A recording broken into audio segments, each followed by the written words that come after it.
ساعت 5 الی 7 قدر هتل ساحل انشاءالله مراسم سومین روز جناب آقای نظری عزیز منعقد. ربنا يخلفون ولا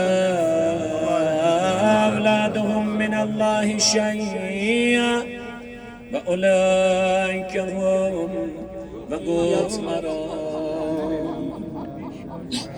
يربي başarıp ağlarım kabrini istesem babacan öperem ben baba firqətində yanır ağlarım ben. Xaran Nəzəri sizin zaban haliniz yürək sözünüz budur. Atma görmem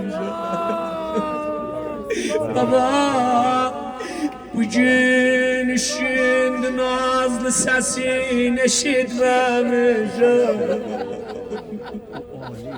Bugün üşündü baba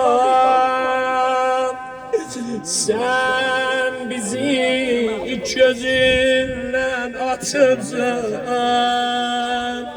Ey xəstə can, ey bizdən gedib harda qalıbsın canim.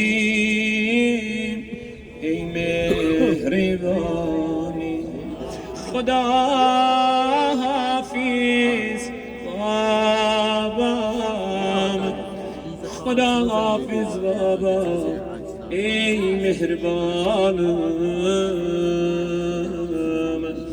ey xəstə can. İnşallah. Bir də deyirəm, nahardan sonra 5 ila 7 otel sahildə inşallah Xiyaban Vəlfəcr mərasimi سومین روز و بالفاتحة مع الصلوات إننا آمنا فاغفر لنا.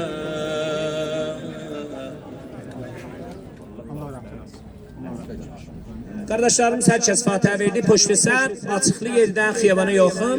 Xanıvaday məzda siz üçün dayanımda cəhd edirsən. Hər bir təşəkkür əzizlərimiz inşallah.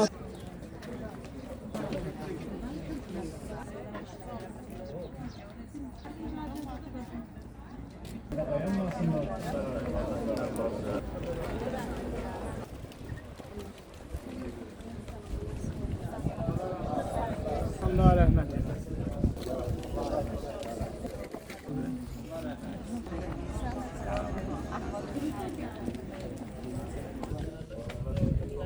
Ben özüm ne kadar ömrüm var, onun ruhundan hem de.